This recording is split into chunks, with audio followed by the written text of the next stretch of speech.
Тарихы Архун Енисей жазба деректеріне, Алтын Орда дәуіріндегі соппаслы сыпыра жырауға барып тақылатұғын Қарақалпақ әдебиятының сағасы, түркі тілдес туысқан халықтардың бай мирасларынан үлгі алып қалыптаскен. 18-19 әсірлерге келіп, Қарақалпақ әдебиятының классиклері Жиен жырау, Күнқожа, Бердақ, Әжнияз шайырлар батырлық дәстанларын, фольклорлық әдеби шығармаларын, ішкі лирикасын жоғары дәрежеде рауажландырып, милли ғаресіздік идеясын қалыптастырды.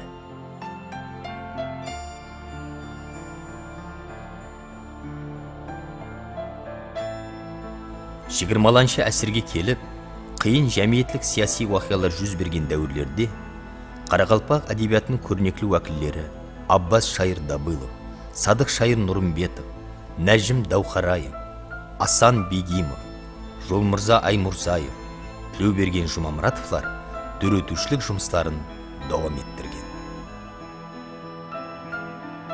Совет режимінің үстем идеологиясын үгіт насихатлауға мәжбүр болуына қарамастан, Аббас Дабылов Қарақалпақ классик әдебиеті менен бай фольклорларының үлгілерін өз дөретушілігіне қызмет еттіре білді.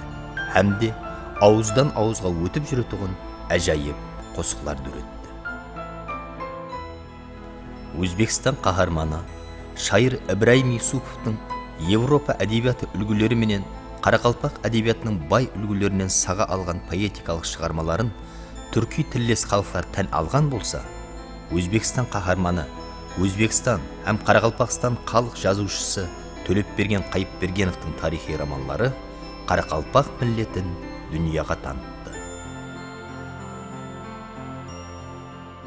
Қарақалпақ әдебиеті ақындыға қылғанда, бұның әйемгі дәуірлері Жиен жыраудан, Күнқожадан берімен қарап келіп, Аббас Дабылов, Садық Нұрымбетов деген. Бұлардың дәуірлерін кеп қылған уақытта да біз жүдә кең майдан ақында, кең өшлі адамдар ақында айта аламыз. Себебі олардың шығармалары жүдә кеңешлікті, әм халықтың кең тағдерін, әм кең тарихын кеп қылуды басылан мәселе етіп қойды. Ондан соңғы дәуірде Жолмырза Аймұрзаев, Тілеуберген Жұмамұратов, Жолдасбай Ділмұратов, осаған үлкен шайырлар болды. Бұлар өзлеріне дейінгі ұстазларын және де кеңейтіп, олардың шығармаларын байтып барды. Мұстақылық дәуіріне келген уақытта әдебиетта жүдә кеңешлік пайда болып кетті. Әрбір жазушы, әрбір шайыр, әрбір қалем иесі Қарақалпақ әдебиетінің миллетінің, Қарақалпақ халқының жөнінде әдеби түсініктің кеңлігіне айрықша этибар беретін болды. Әзір олар жаңа шығармалар дөретіп, жаңа әдебиетімізде шығармалар пайда болып атырыпты. Бұл шығармалар пайда болса, әлбетте келешегімізге көп қана нәрселер қалдырған боламыз. Әм келешектегі жастарымыз бұндан соң және де әдебиетті тереңдестіріп, және де көп нәрселерді үйреніп, халқымыздың мәдениетін бүткіл дүние мәдениет дәрежесіне көтеретін болады деп düşünемін. Өткен әсірдің 50-ші жылларында Ибраим Юсупов, Мәтен Сейтниязов, Дәулен Айтмұратов, 60-ші жылларында Ұлмамбет Қожаназаров, Төлепберген Мәтмұратов, Кеңесбай Рахмановлар Қарақалпақ поэзиясына өз хауазларыменен кіріп келген болса, бүгінгі күні поэзия майданында белсене қалем тербетіп атырған шайыр жазушылардан Женбай Ізбасханов, Кеңесбай Каримов, Қалила Дәулетназаров, Мұратбай Нызановлар 70-ші жылдарда әдебиетқа өзгеше толқын болып кіріп келген еді. Ғаресіздік дәуірінде Қарақалпақ әдебиетінің рауаждануында екі түрлі жағдайды көруге болады. Бұның біріншісі бұл ғаресіздік дәуірінде Қарақалпақ әдебиетінің рауаждануына күшті тәсір еткен факторлардың бірі бұл еркіндік болды. Еркіндік, сөз еркіндігі, тема таңдау еркіндігі, образ жасау еркіндігі һәм тағы да басқа. Міне осы әдебиеттегі еркіндік біздің жазушы шайырларымызға ilham yoş berdi hem köp qana жазушы шайырларымыздың ұсыныс алдарынан жаңа мазмундағы, жаңа формадағы шығармалар үретті. ғаресіздік дәуірі Қарақалпақ әдебиятында ондан бұрынғы ойшылықлардағыдай Ибраим аға Юсупов пенен Төлепберген аға Қайыпбергенов бәрі жетекшілік етті. Мына Ибраим аға ғаресіздіктің дәслепкі жылдарынан бастап, дәслеп күндерінен бастап, ойланып тұрмастан жаңа мазмұнға, жаңа формаға, жаңа пікірлерге құрылған өзінің шығармаларын дүретті. Дерлік ғаресіздік дәуірінде шайырдың екінші өмірі басталды деуге болады. Себебі бұл дәуірдегі шайырдың жазған қосылары ондан бұрынғы дәуірлерге салыстырғанда да бүткілдей өзіншелікке ие болды. Мәселен, осы жылдар жазған шайырдың Алыс Малайзия көшелерінде, Төктауындағы ойлар, тырналар қосылары бұл хақиқи сап лирика деп айтуға болады бұл дәуірдегі қосыларын. Мұнан тысқары Төлепберген аға Қайыпбергенов та мына ғаресіздік дәуірінде әсіресе өзінің публицистикалық шығармаларымен көзге көрінді. Жазушы бірқатар публицистикалық мақалаларын орайлық газета журналдарда жариялады. Міне сондай-ақ жазушының 2003 жылы баспадан шыққан Қарақалпақпан тәуекелшімен атлы кітабы бұл оның көп жылдық әдеби тәжірибесінен һәм өмір тәжірибесінен келіп шыққан үлкен бір шығарма болды. Міне осы шығармасыменен жазушы Қарақалпақ публицистикасында, Қарақалпақ көркем әдебиятында жаңа жанрды, жаңаша жанрды дүрет деп айтуға болады беймәлел. Ғаресіздік дәуірінде Қарақалпақ әдебиетінде поэзия жақсы рауыжланды.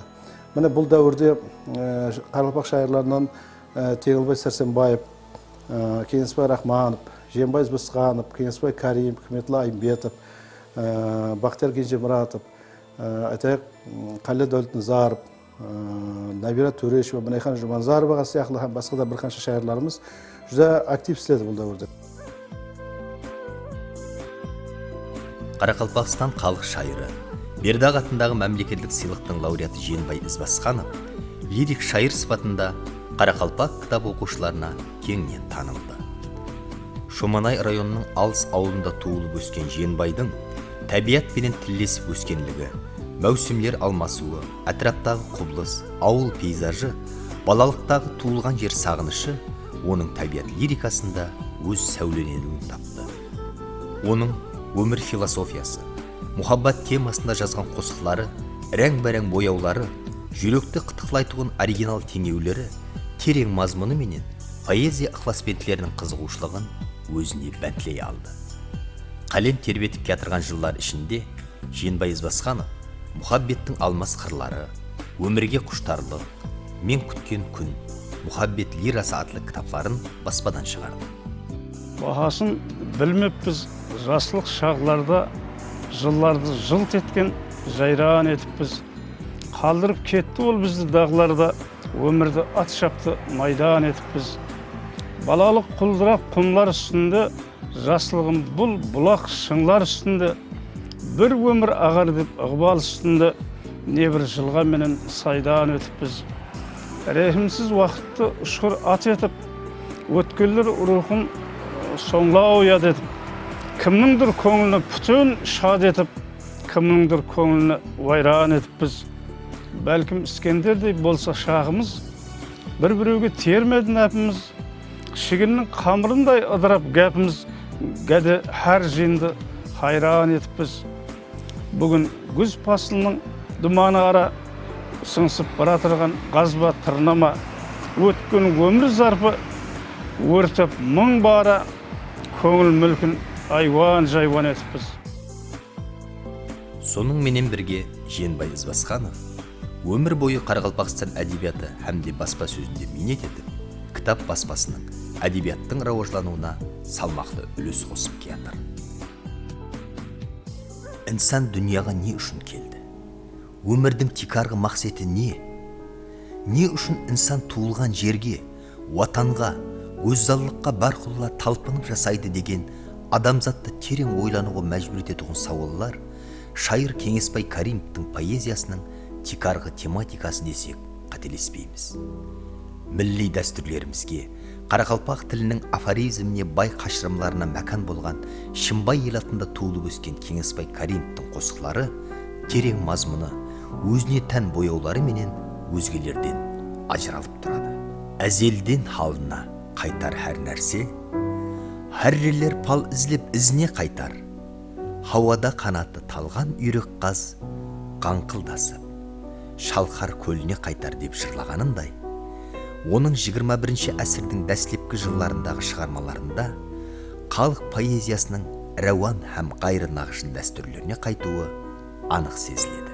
Соның менен бірге ол Европа, Япония поэзиясы үлгілерінде де қалем тербетеді. 20-ға шамалас поэтикалық топламлар шығарған, сондай-ақ рус классиклерінің шығармаларынан аудармалар істеген шайыр 40 жылдан астам уақыттан берлі Қарақалпақстан телевидениесі һәм радиосы баспа сөзінің рауажлануына, республикамыздың жәмиетлік сияси тұрмысына белсене қатынасып келмекте. Біздің дәураннан зор дәуран жоқ деме, дүния әндейшелер артылған кеме, кеулім ертеңіңнен ете бер тәме, еркін һәм жаңаша заманлар келер. Иншалла қалқыма Алла болсар, қайтқан дария теңіз, қайта толсар, дүшпан жаға ұслап пайран қалсар, бұнда иләһи бір інамлар келер.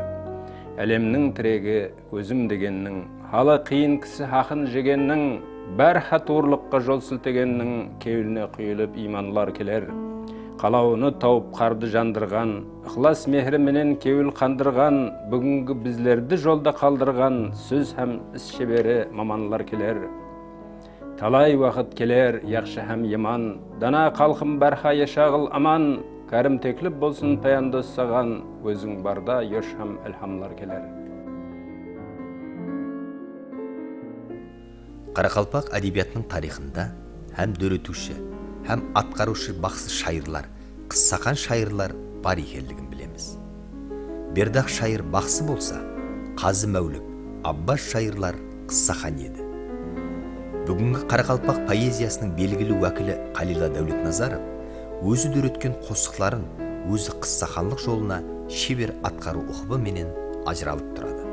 Қалиланың қосықларына Қарақалпақ елінің, Қарақалпақ миллетінің бүгінгі дәртіменен күйіп жану, Қарақалпақты дүнияның рауажланған елдері қатарында көру әрманлары тән болып, сол ұшында Қарақалпақ кітап оқушыларының жүрегіне жақын. Шайырдың қат, сен маған керексен, сен жақсы қыссаң, ашық болмаған кім бар, қошқал жаслығым, әлгудағы мұхаббат әлгудағы һәм басқа да поэтикалық топламлары мұхаббетті, туылған жерді жырлайды.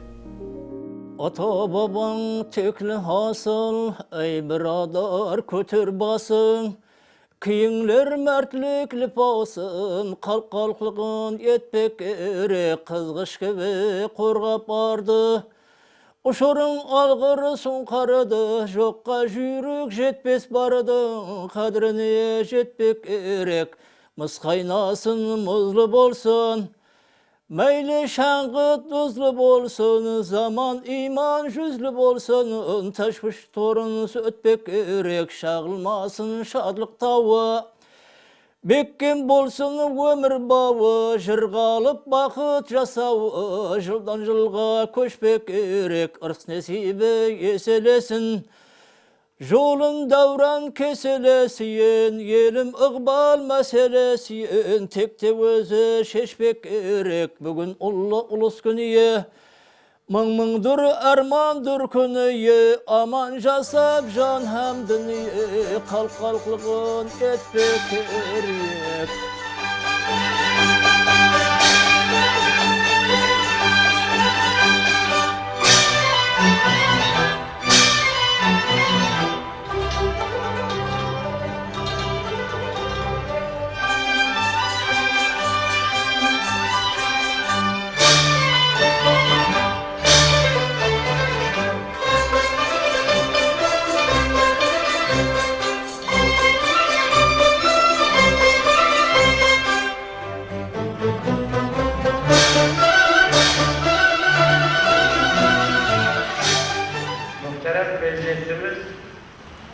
İslam Abdülhamid Mədəniyyət sahəsindəki bərçə işlərimizə rəhməmanlıq qılıb, aynı zamanda ədəbiyyatımızda həm daimi rəvişdə mehr görgəzib, mürüvvət görgəzib, qollab quvvatlab gələcək. Dövlət dəsturunda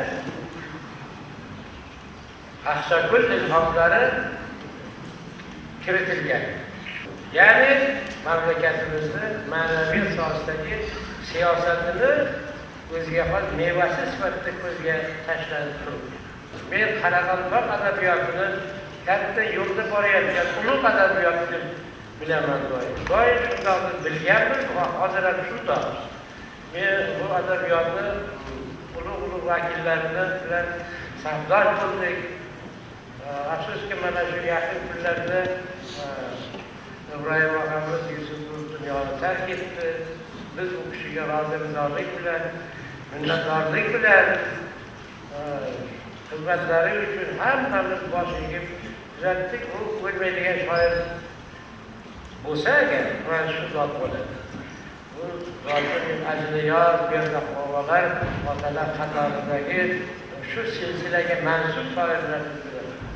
Darhaqiqat Qaraqalpoq adabiyoti shunga loyiq shaxslarni, adiblarni yetishtirib berayapti. Biz bundan faxrlanamiz. Men kecha Jahon adabiyoti gazeta jurnalimizda Murodboy Nizorovni yangi qissasini men o'qib chiqdim. Hozir Toshkentda shov-shuv bo'lib turibdi bu qissa. O'qiganlar hammasi aytyapti, Chingiz Aytmatovning asarlarini hedikib turibdi bundan. Sizlar to'g'ri tushunishlaringiz kerak. Va shu adiblarda shunday muvaffaqiyatli asarlar yaratganlar faxrlanib bilish kerak. E'tirof qilish mard odamning qo'lidan keladi. Shu Qaraqalpoq adabiyoti ulug' adabiyot bo'lgan va hozir ham shunday, kelajakda shunday bo'ladi.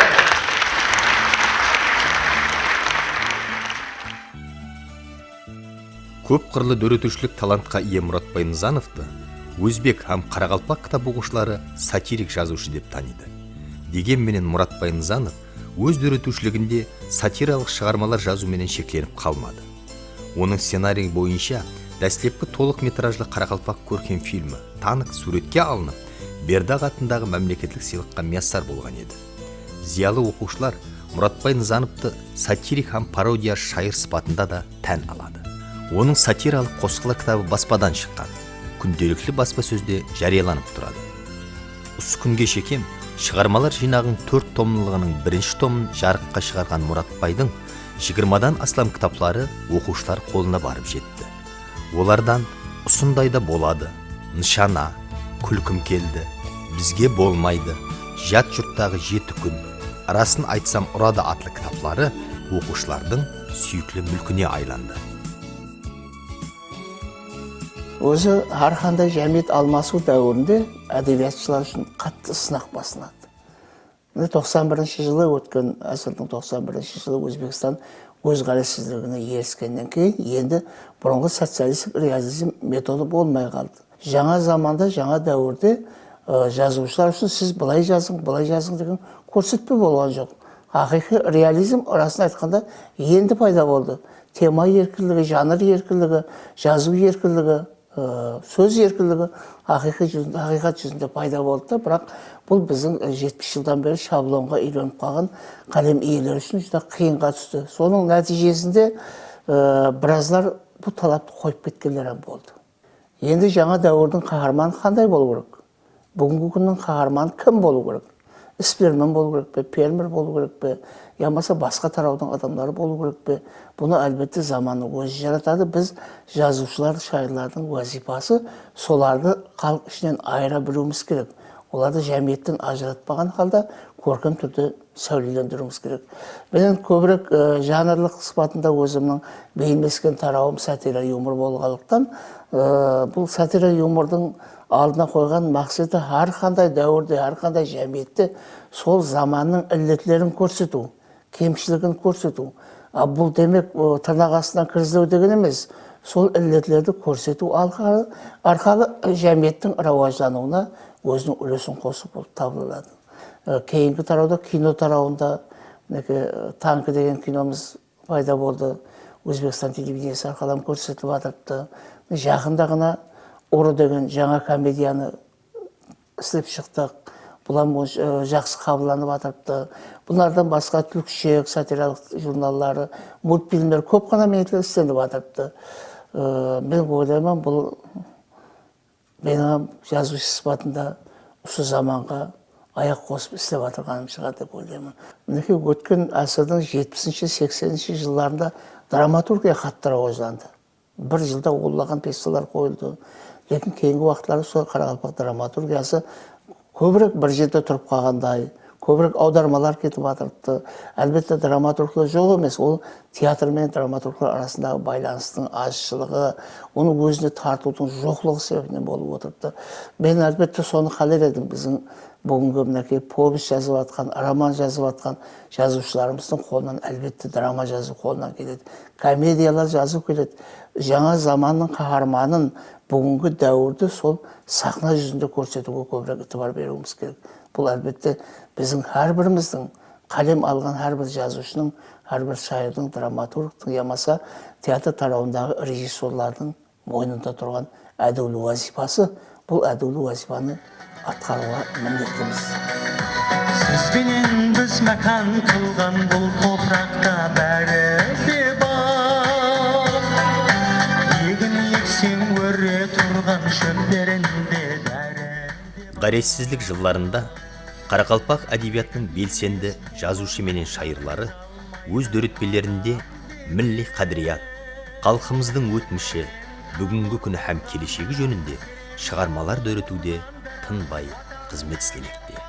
Бұл жолда әдебиятымызға өткен әсірдің 80-90 жылларында кіріп келген әулет уәкілдерінен Бахтияр Генжемұратов, Сағынбай Ибрагимов, Мінайхан Жұманазарова, Гүлнара Нұррепесовалар поэтикалық дөретпелері менен өзбек һәм Қарақалпақ оқушыларының кеуілінен шығып жатыр. Демек, бүгінгі Қарақалпақ әдебиеті, соның ішінде Қарақалпақ поэзиясы, милли әдебиятымыздың дәстүрлерін бүгінгі күн нәпесіменен үйлестіре отырып, халқымыздың рухи байлығын еледі байытуға үлес қоспақта.